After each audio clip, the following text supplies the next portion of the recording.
Welcome to the Dentalligentsia Podcast. Today we have a special guest, Fred Joyal. Welcome, Fred. It's glad to be here, guys. Yeah, no, we're super excited to have you. Our podcast is, our central focus is helping dentists make, good, actionable business decisions. And we started reading your book, Be Remarkable, recently, and it's it's got us energized and excited because we talk a lot about the same type of things. And so we love having premium dental vendors on this podcast, but I'm really excited about this one, so thank you for coming. Yeah, thanks. It's been a very popular book. My two books on marketing seem to have become the Bibles of the dental industry from a marketing side. And that's not me quoting it. That's Dr. Howard Ferran saying that. And he basically says, if you don't read these books, you're an idiot, because that's the way Howard would explain things.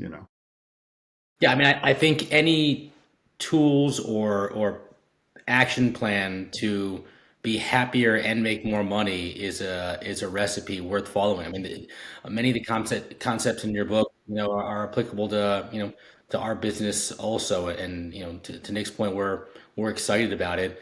While we educate our clients to ultimately make data-driven decisions, we often have to put our cheerleader hat on, and I think that Remarkable provides a good combination of both. Just reminding them, dentists, who they are and why they do what they do, and then setting them up for success. Yeah, and the word remarkable was meant to be, both figurative and literal, like create, a great, remarkable experience, a wonderful experience, but also one that patients can't resist talking about. They can't resist positively remarking, because now when they remark, it's digital, it's online, it's searchable, and it's shareable, and it's undeletable. And so that's a big shift from old word of mouth. And so it's become it should be a real priority to make sure you're creating a remarkable patient experience. But a lot of doctors don't know how to do it. So let's start at the top. Can you talk a little bit about what you do, why you do it, and how you do it? So I've spent about 27 years running a company called 1-800-Dentist, which was the first real dentist referral service. Started way back in '86, and we became a nationwide business. Spent a $500 million on television advertising over the course of the 27 years I ran it, and we were referring about 10 million patients over the course of every year, and so we learned a tremendous amount about what patients wanted and didn't want, because we ran a live call center. We were talking to the patients and aligning them up with the doctor that was going to best suit their personal needs. And I came from an advertising background. I worked at a major ad agency before I started 800 Dentists. The two things sort of coalesced into, how do you turn these potential patients that we give you into a productive patient, an accepting patient? And really just spent a lot of time lecturing on that, and then wrote two books about it to help the practices incorporate it and also get their teams on board doing it. How did that idea come about? How did you get into starting to focus on dentistry or dental marketing? There's every once in a while something random happens that changes the entire course of your life. A friend of mine had gotten the phone number when 800 numbers were first coming out, and he had it ring to his house for 5 years. And then he saw me in advertising, and he said, I think you could make a business out of this. And I was young and naive enough to think I could pull it off. Another friend of mine said, he was a stockbroker, and he says, I want to quit my job. He says, I'm so tired of losing money for people so I can make money. And so we just went out and found 20 doctors in LA and started running radio ads. And we got 50 phone calls the first day.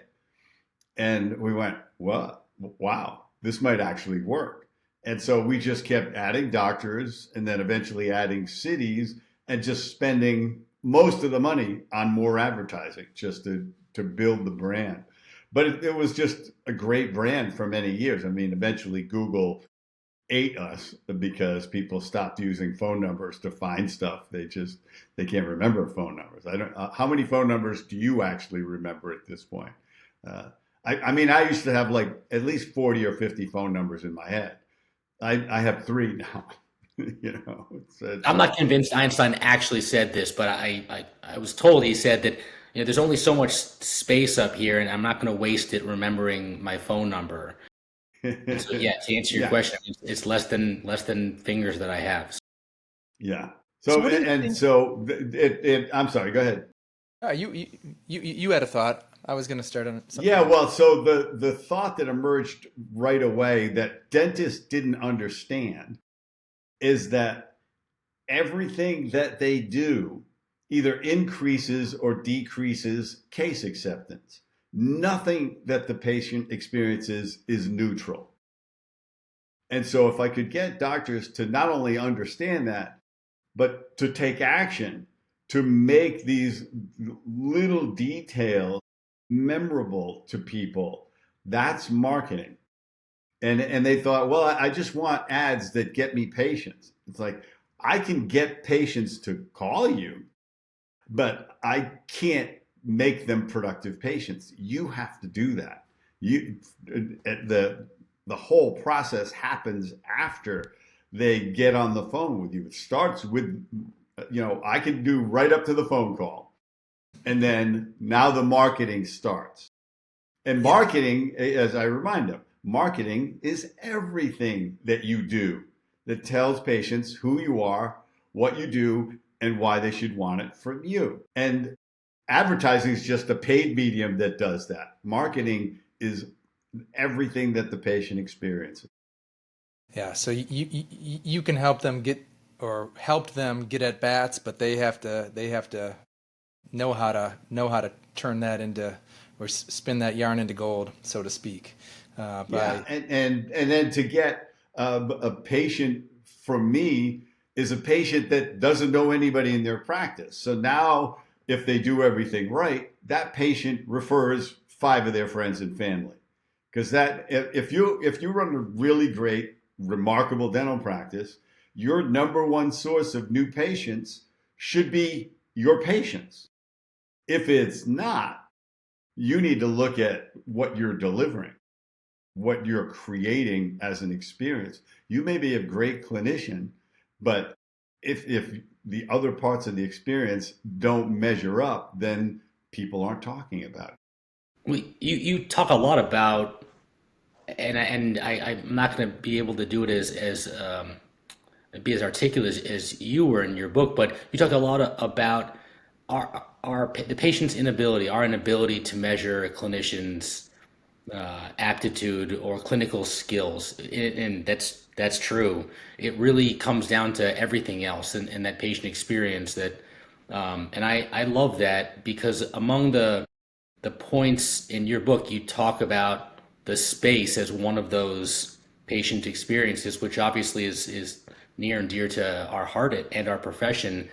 And it's true. I mean, I only halfway tease often when I'm talking to dentists or anybody that I want an Apple experience, right? I want to walk into my dental office or any doctor's office and feel like I'm walking to an Apple store. And that's just me, and that varies from person to person, but I want a nice, clean, bright experience. That what that conveys to me is what I want in that patient experience. And I think you talk a lot about all of the ways that a dentist can position themselves to ultimately increase case acceptance. And I think hopefully more and more doctors understand and embrace the message that you're getting across. So the thing that doctors need to understand, and I drive this home with them in every conversation, is your trustworthiness and the value of dentistry and the dentistry you provide are the two pillars of your success and always will be. Because if they don't trust you, it doesn't matter anything else. Doesn't matter if you're the greatest clinician with the finest, most exciting website ever. And if they don't value dentistry and they don't value your dentistry, they're not going to accept treatment. But trust and value are incredibly subjective. And one of the ways you build trust is with the environment. Like you say, when I see a nice, clean, modern, inviting environment with all of these subtle cues in it, the lighting, the colors, the furniture design, everything, all of that is a subconscious cue to the patient. And if you don't believe that, go to an Apple store. And remember when computer stores all died? They just became empty, vacant commercial space. And then Apple comes along.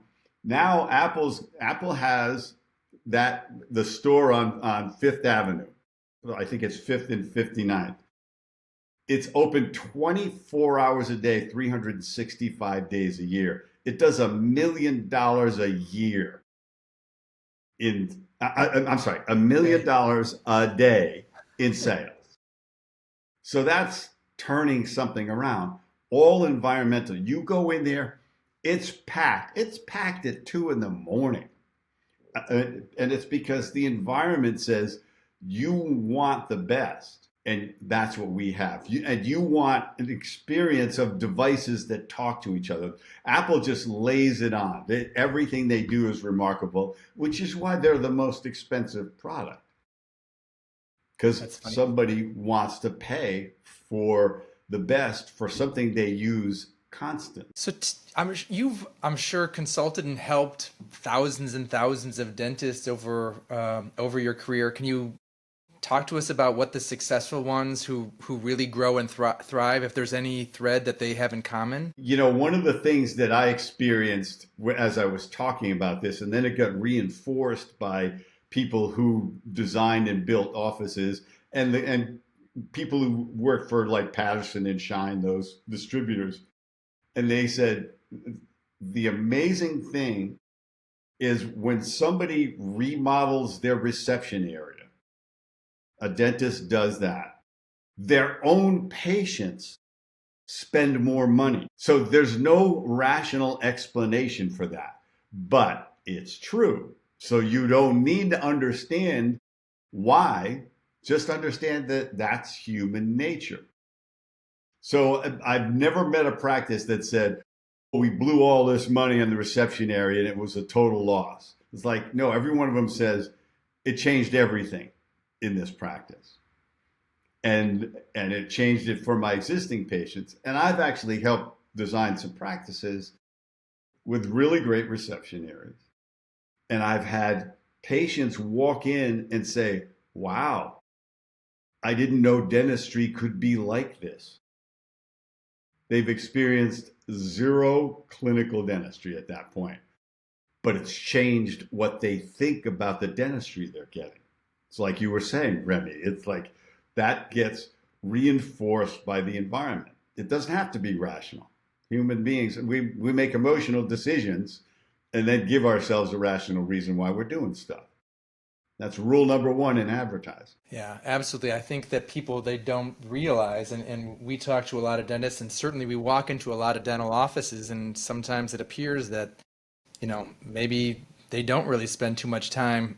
The dentist probably walks in through the back door and doesn't understand what the patient experience is, and doesn't understand, that they have to be, greeted and needs to be comfortable and inviting, whether it's, doesn't have to be as big and vaulted ceilings like an Apple store, but even if it's a small space, I mean, it's just these little touches I feel like go a long way and to help to build trust.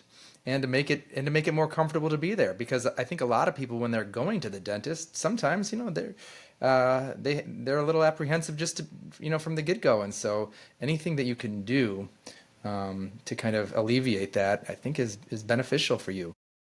Yeah, I mean, it's a very vulnerable experience that a lot of times dentists forget this. But you're lying back with your mouth open and letting somebody enter with sharp instruments and spinning devices at high speed. That creates a certain amount of anxiety. And so, and this, it gets deeper when you understand the depth of some of this stuff.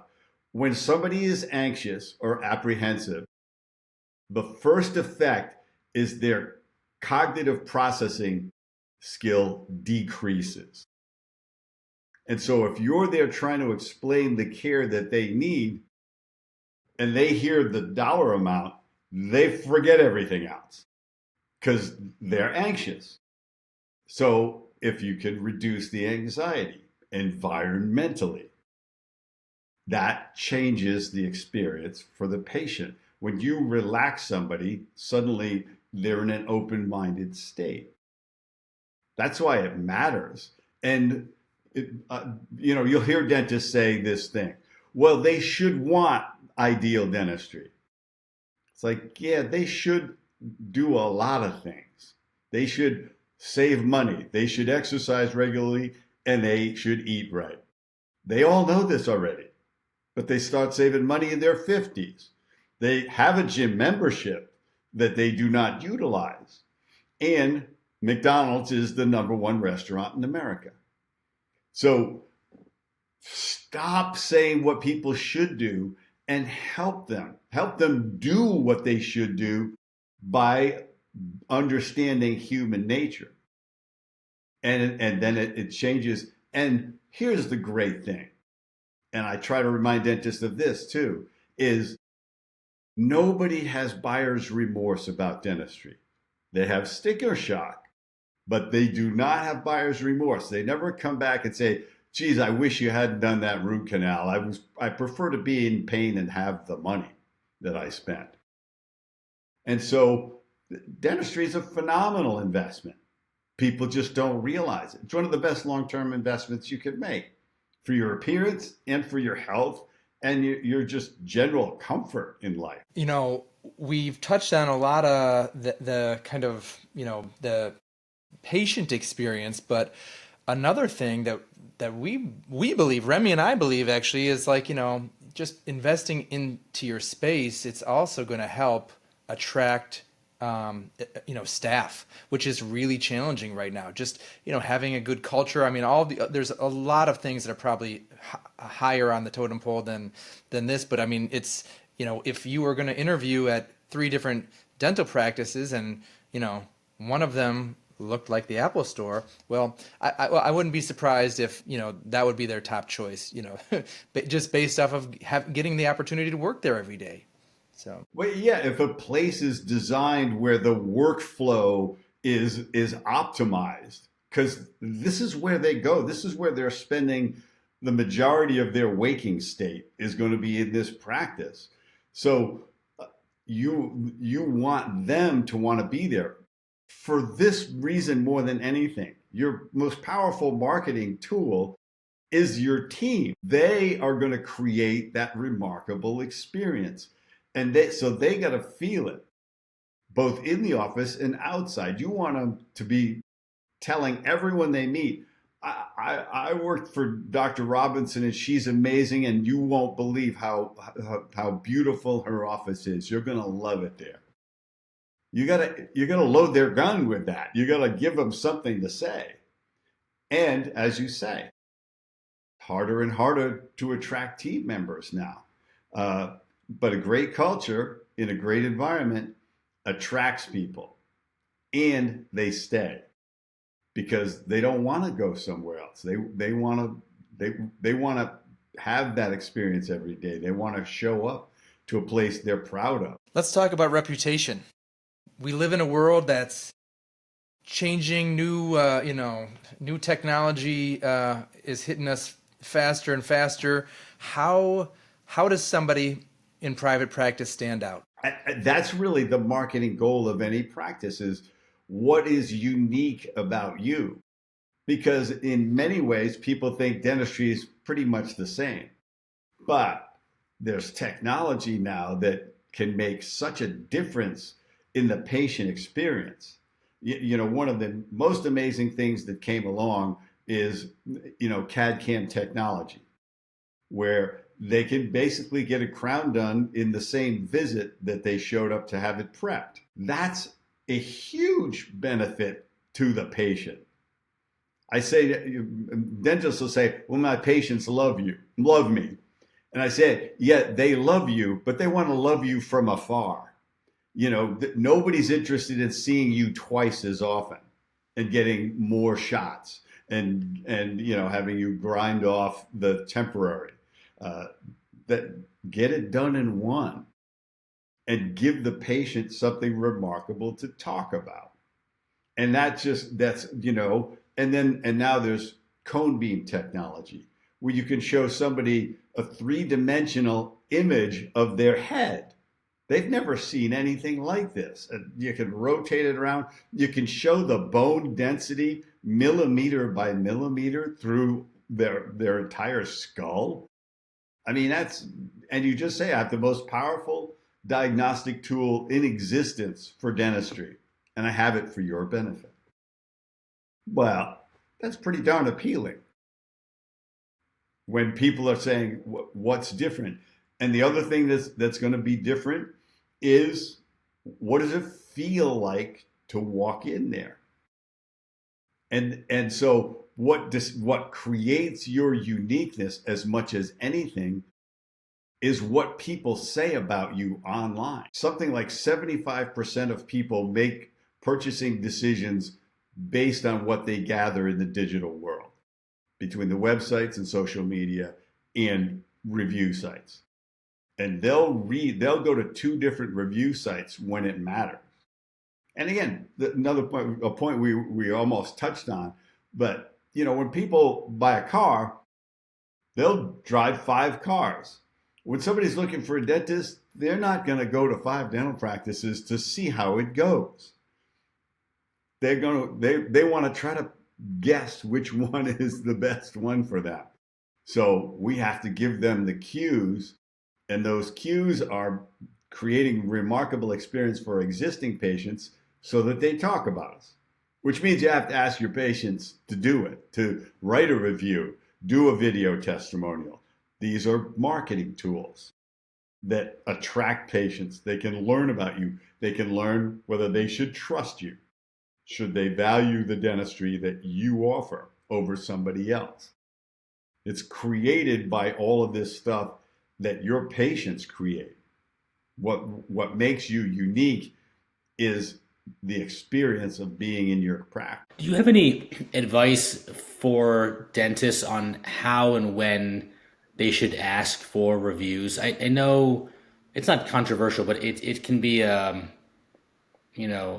scary prospect. I mean, that's the feedback we've gotten from doctors at events that we've done. Is it's scary, and probably scary because the worst case scenario is that somebody says no or ignores it. But do you have any advice for dentists on how and when they should ask for that review? If you're talking about a video review, it's when a patient says, wow, I'm so amazed. This has really changed my life to get this work done. I wore dentures for 15 years, and now that I have implants, my life is so much better. And then you just say, I'm so happy that's been your experience with us. Would you be willing to do a quick video, just record it on the phone, saying that? It helps us find more wonderful people like you, because that's what we like to do. We like to take care of people like you. And you just wait and see what they say. And if they say, I'm not really comfortable, you say, that's fine. And they say, but somebody's going to say, I love you. I'm happy to do that. And if you did 1 a week, you'd have 50 at the end of the year, which is a super abundance. Hey, 1 a month would be decent, because nobody's going to watch 20 videos. But if you've got them on your website, that, you know, they're gonna persuade people. We watch videos for information now. And nothing's more credible. There is no more powerful marketing device than a video testimonial from a patient, just recorded on a phone. Nothing produced, so to speak. Nothing high value. Just them talking straight to camera for 30 seconds. That's what's believable. That somebody was willing to do that. So, and if the more productive, the less it becomes less believable, the more production value it has. That's the crazy thing, because I grew up in an advertising world where production value created value in people's minds. But now in videos, it's the opposite. It's the authenticity that creates the believability. No, this is personal. I mean, that makes sense. So you have these videos, and that's great advice, by the way. And then what? We're integrating social media, and can we talk about the importance of what we do with it next, and how important it is for practices to engage and be a part of, part of the digital world? They spend so much time thinking about where should I spend my money. And I say, when you're done capitalizing on free media, put it on Facebook. Put these videos on Facebook. Post there regularly.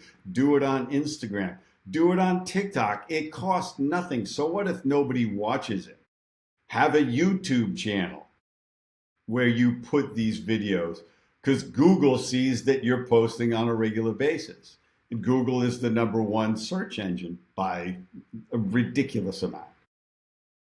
So put this content out there. You can load these videos into your Google business profile. Free, free, free, free. I have mentioned nothing that cost money so far that gets to thousands of people in your general area. Now you have a patient list where you can email any of those patients. Let's say you got a great video about a patient talking about their implants. Send that video to everyone in your practice that wears dentures and say, this is what a patient said about this experience. I know we talked about this. I just wanted to know if this was something you wanted to learn more about. Free. Then spend some money. Once you've exhausted that, and so where you're going to spend money is somebody who's responsible for making that happen on a regular basis. If the dentist is too shy to ask for referrals or ask for a video, somebody else in the office is great at it. Let her do it. You can't alter a dentist's personality. You could just make him or her a better practitioner. So use your team. Fred, we do a lot of commercial real estate deals. We work with practice owners at every stage of their career, but our favorite type of deal is really with early career dentists who are starting their practice up. And a lot of it is because, they've never done this before. It's really expensive. They probably have hundreds and hundreds of thousands worth of student debt. They maybe have a kid, and they're anxious, and they wanna make this happen. And we really love to spend the time with them, get to know them, and be able to kind of help answer questions, hold their hand through that process. But from somebody who has the experience that you do, what kind of advice would you give to a young dentist who's just starting out like that? All right, I'm going to answer that in a second, because I'm realizing my laptop is not plugged in and the battery is like nosediving. So I'm going to go get a plug and plug it in. I'll be right back. It's too bad there isn't a video showing me crawling. Fred, I was just thinking there's something to be said about, production value would have us removing this segment from but also, notice I moved effectively so you didn't see I was wearing shorts. But the personal side of this, like, who hasn't not plugged their laptop in, right? So the personal side of this is worth keeping. So, I think we've got leave it in. Yeah. So what would I say to uh, a dentist starting out that's really realizing that he has to create an environment that is extremely appealing to patients. I'd say if you're trying to build a practice and you're starting with a nominal number of patients or maybe no patients, that environment where you're located, like, so what's the outside look like? The dream obviously is to have storefront, but not everybody can do that. In the bigger cities, storefront's hard. But whenever you can, you want to be visible from the street with good signage, because you're going to get a certain number of patients from that. And you can display certain information in the windows. But what you want is for people to walk in and just start to feel at ease. Because what's not going to put them at ease is that you just get out of school or that you're practicing for 2 or 3 years. And they're like, it's just like when they go to a doctor and when I go to a doctor now, they're all younger than me. And some of them like, do you shave? It's like I'm looking at them just wondering if they, are they Doogie Howser? Did they graduate from medical school at 18 or something? But you have to create a premium visual experience for them as the first step. And you have to have a working space that you're going to be in for 20 years. So you have to take a really long view of this, and it's going to take an investment. I mean, you're going to have to borrow the money. And if you cut corners, if you go for the cheapest, if you build the IKEA dental practice, you're going to get discount patients. You're going to get people who don't accept comprehensive care. You're going to get people who don't recommend you. So your marketing tool is your environment first. And then everything else gets added on. The team experience, what they hear, what they smell, the textures even that they feel. We respond to all of that. And so they have to understand this. So the first thing I would say is read my first book, Everything is Marketing. And that will become the manual for how to think about everything that you do in your practice. It doesn't necessarily have to be expensive. It just has to have design elements that, with a little intention and with a little help from people who know how to do this, you can create that experience. But step one is find the right space. You may say, if I'm on the 14th floor of this building in this industrial park, it's really cheap office space. It's the cheap is the worst thing you could be aiming for right now. It'll be, people will be never seeing it from the street, and they'll go, why am I going up in this building? The hardest guys that struggle are the dental practices that are in a building with 40 other dentists or 400. There's a building in San Francisco with 450 practices in it. How do you distinguish yourself? Wow. So think about your space. Think about where you're going to be and what's accessible to people. People are looking for convenience. Don't create a place with no parking. That's like, you open a restaurant, you can design a $1 million restaurant. If there's no parking, bankruptcy is the next thing that you'll experience. So you got to think about all that stuff.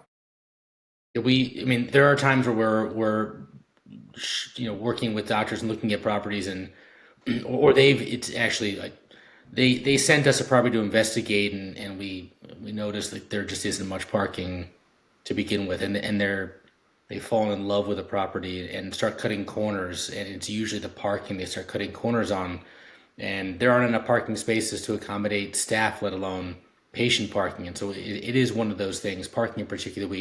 We have ongoing conversations with, and for the most part, dentists, they get it.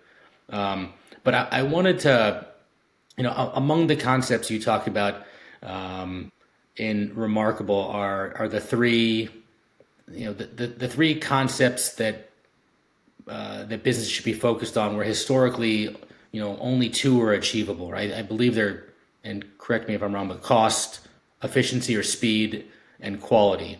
And how this new world we're in really requires all three, and all three are achievable. So I hate to reduce an entire book into a soundbite, but can you talk to us about whether it's a startup practice or an early career dentist, what is the best way that they can achieve all three in short order? Yeah. So what you're talking about is this business axiom that's been around for a really long time: is you can't be fast, good, and cheap. That's it. That's the one. Or let's say affordable. Okay. Because nobody's aiming for cheap except, people are selling trinkets.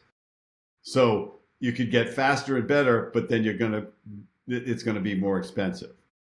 Well, what happened is companies like Amazon and Uber came along and said, no, we can do all three.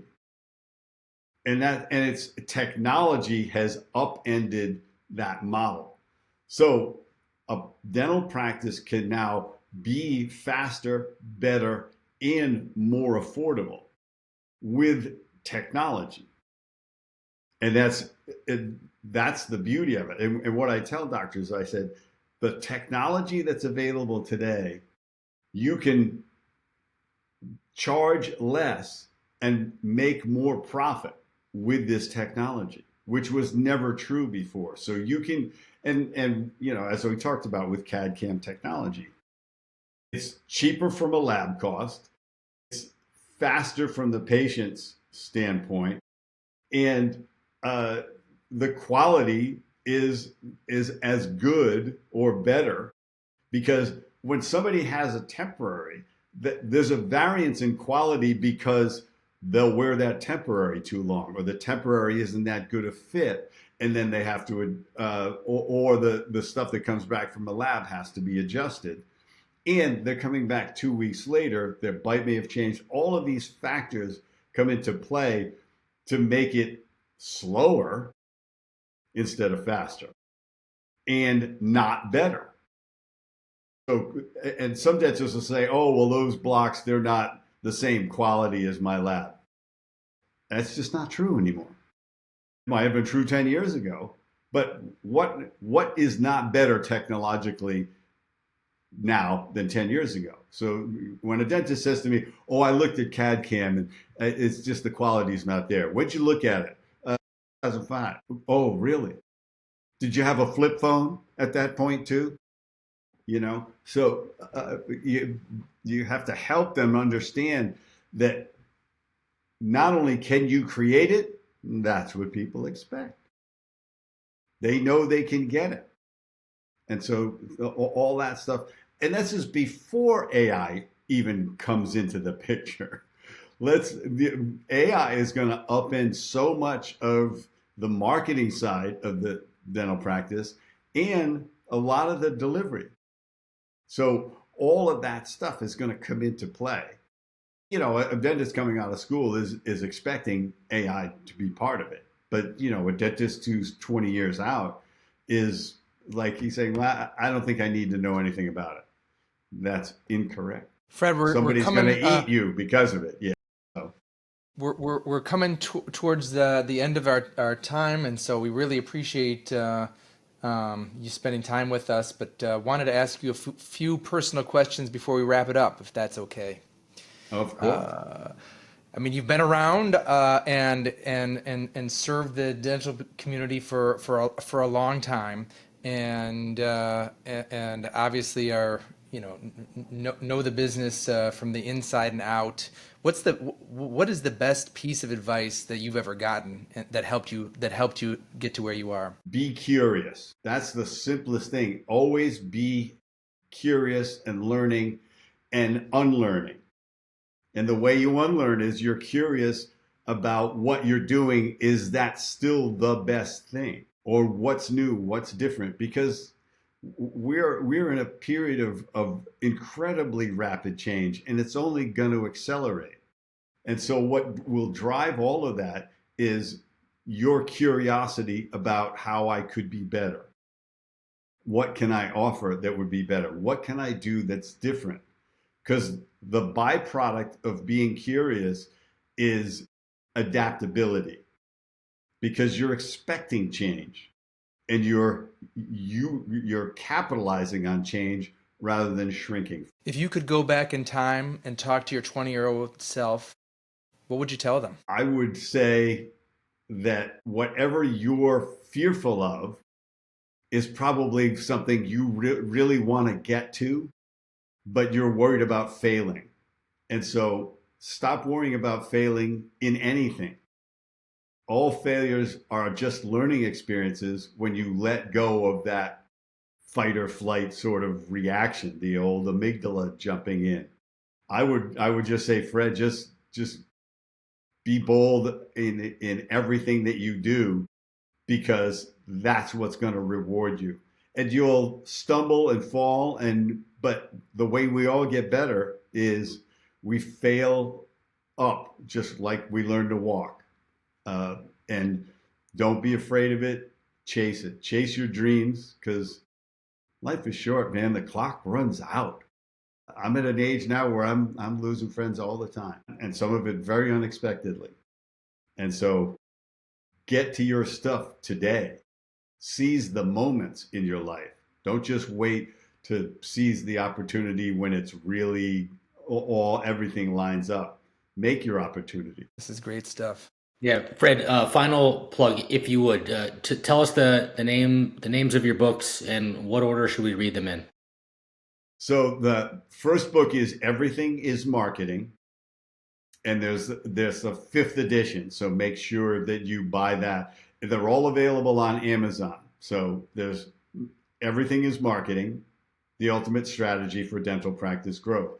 Then Becoming Remarkable, how to create a dental practice everyone talks about.